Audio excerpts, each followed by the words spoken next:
शादाब खान की स्टेटमेंट इमाद वसीम को लेके, यानी कि उनकी जो रिटायरमेंट को वापस लेके जो स्टेटमेंट दी थी शादाब खान ने, वो बैकफायर कर गई है और बहुत बुरी तरीके से क्रिटिसिज्म हो रहा है। और ख़ास तौर पे इमाद वसीम पर हो रहा है और जो लोग उनको सपोर्ट कर रहे हैं ख़ास तौर पर उन पर भी हो रहा है कि ये कौन सा तरीका है कि जब पाकिस्तान क्रिकेट टीम को उनकी ज़रूरत है तो जनाब आली रिटायरमेंट लेके बैठ जाते हैं और मुझे जी फ़लाँ लीग खेलनी है, मुझे फ़लाँ लीग खेलनी है और मैं एनओसी के चक्कर में पाकिस्तान टीम से रिटायरमेंट लेता हूँ।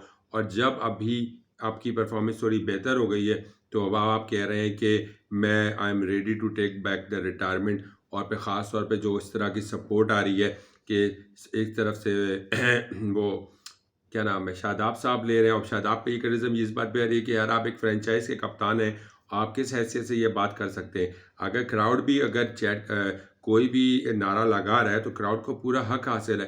प्लेयर्स का काम है अपने आप के अंदर एक टेम्परामेंट रखे, जो कोई कुछ कह रहा है उसको बर्दाश्त करे, कोई उनके अगेंस्ट बात नहीं कर दे। कि जैसे आमिर के अगेंस्ट बात हुई थी वो जेन्युइन था आमिर का रिएक्शन, लेकिन इमाद पर अगर कोई इमाद जा रहा है और उसमें बाबर बाबर के नारे लग रहे हैं तो इसमें इमाद को इतना वो नहीं लेने की ज़रूरत थी, एकदम हाइपर नहीं होने की ज़रूरत थी, क्योंकि ऑनर रिएक्ट करने की ज़रूरत है। क्योंकि बाबर भी पाकिस्तान क्रिकेट टीम से ताल्लुक़ रखते हैं और इमाद भी पाकिस्तान क्रिकेट टीम से ताल्लुक़ रखते हैं।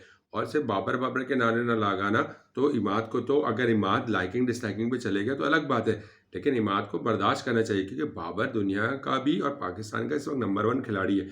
तो फिर इसमें इतना बुरा मानने की बात नहीं थी। और शादाब का इस तरह के डिपेंड करना ख़ासतौर पर वो क्राउड की बात पे, दैट्स रियली बैड। और बहुत सारे टीवी चैनल्स को मैं देख रहा था, बहुत सारे लोगों की बातें सुन रहा था, सबकी बहुत अपनी अपनी डिफरेंट डिफरेंट राय है। कोई कहता है कि इमाद को टीम में वापस आना चाहिए, लेकिन कोई कहता है कि अगर इमाद टीम में इस तरह वापस आएगा तो पीछे आने जो लड़के हैं, यंगस्टर हैं या जो करंट प्लेयर है, जो यंगस्टर इस वक्त खेल भी रहे हैं, वो उन पे क्या इमेज जाएगा। फिर वो उसी चीज़ को फॉलो करेंगे। कोई पॉलिसी नहीं है बोर्ड की, कोई स्ट्रक्चर बना हुआ है, एक स्टेप बाय स्टेप प्रोसीजर होता है। तो अब इस तरह जिसका दिल चाहेगा कि वो फ्रेंचाइज खेलने के नाम पे रिटायरमेंट ले लेगा, फिर वो एनओसी से फारिग हो जाएगा। फिर जब अभी उस वक्त फ्रेंचाइज लीग नहीं हो रही होगी, तब जब इंटरनेशनल मैचेस हो होंगे मुल्क के लिए, तो वो जब चाहेगा रिटायरमेंट वापस ले लेगा।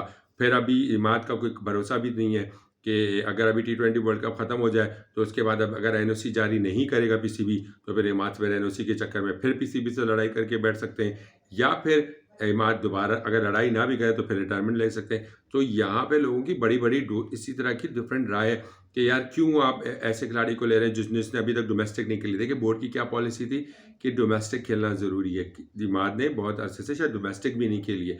उसके बाद फिर इमाद का एनओसी का इशू ये है कि इमाद की शायद कोई पॉलिसी निकली थी मेरे ख्याल से, अगर वो अभी तक फॉलो हो रही है नहीं हो रही मुझे नहीं पता, लेकिन लास्ट बोर्ड ने तो ये पॉलिसी निकाली थी कि शायद पीएसएल के बाद पीएसएल फिर और उसके बाद जितने भी 2 लीग्स जो भी इंटरनेशनल लीग्स होंगी, इसमें आप सिर्फ 2 में हिस्सा ले सकते हैं, तीसरी में अलाउ नहीं होगा 1 साल के अंदर।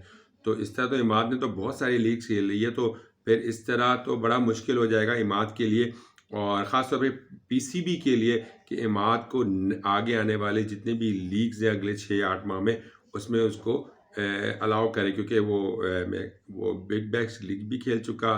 फिर वो जो है पीएसएल तो खैर शामिल था ही था, लेकिन उसके बाद अब एक और लीग इसके अलावा हो सकती है, शायद अलाउ हो जाए। उसके अलावा मज़ीद अगर कोई चाहेगा इमाद तो शायद ना अलाउ हो। तो ये सारी चीज़ें हैं जो बहुत देखने की ज़रूरत है।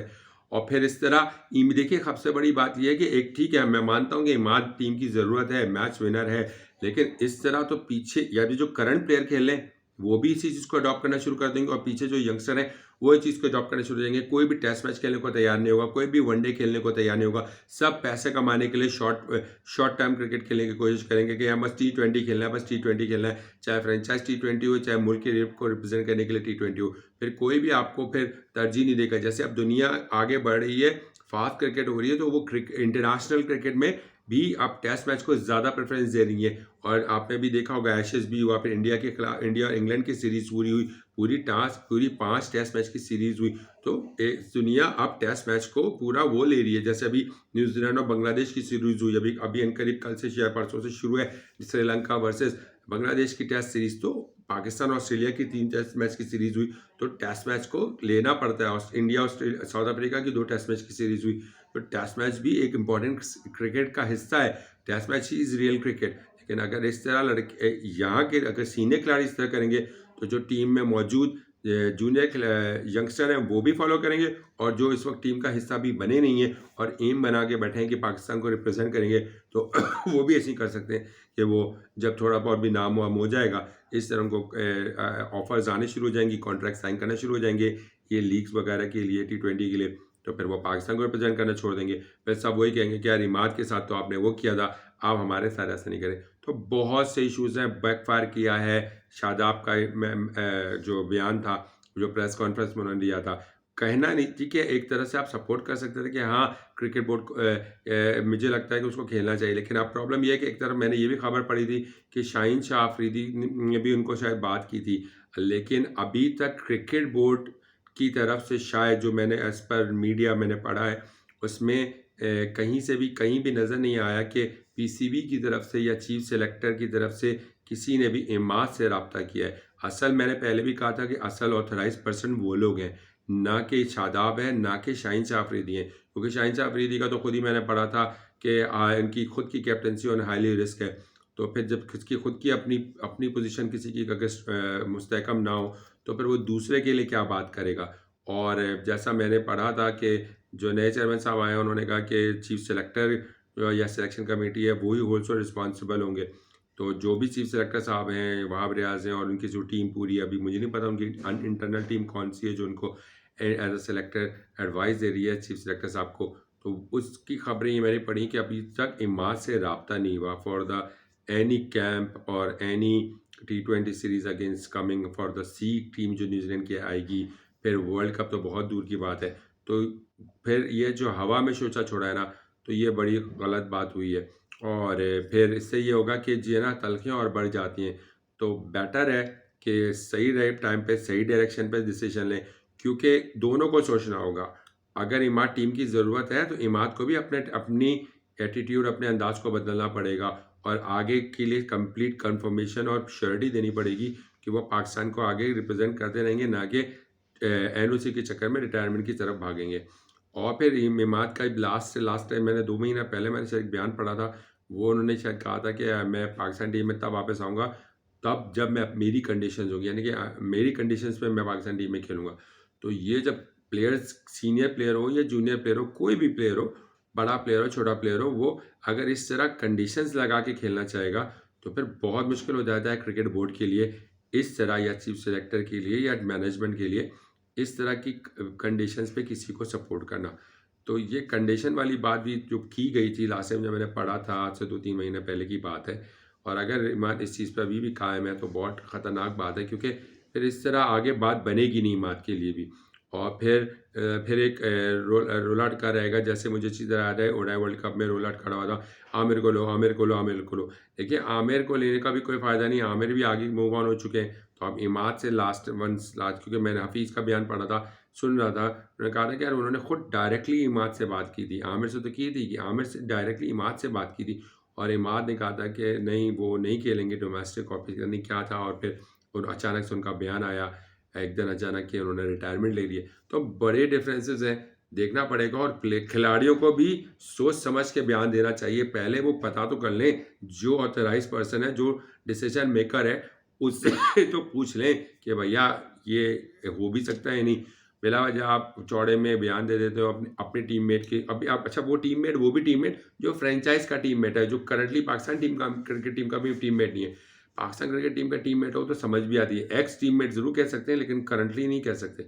सो इस चीज़ को भी देखना पड़ेगा। फिर इससे चंद दिन पहले शाहीन शाह अफरीदी की बात हुई थी कि मैं आमिर से बात की है और दिस एंड दैट। तो ऐसी चीज़ों से अवॉइड करना चाहिए, अनलेस आप खुद ऑथराइज नहीं है तो फिर ऐसी चीज़ें ना करें। फिर इस तरह क्या होता है, बैकफायर होता है। जब बैकफायर होता है ना, तो फिर हर तरफ उल्टा आप ही के ऊपर ना आप निशाने पे आ जाते हो। तो इस चीज़ से शादाब हों या जो हों, को प्रेस करना चाहिए, क्योंकि बहुत अब ये वंस फॉर ऑल एक बार डिसीजन मेकिंग हो जानी चाहिए। ये हर 3 महीने बाद, हर 4 महीने बाद ये कहानी टूटती है। आमिर को रिटायरमेंट वापस लेनी चाहिए, फलां ने आमिर से बात की, इमाद को रिटायरमेंट वापस लेनी चाहिए, फलां ने इमाद से बात की।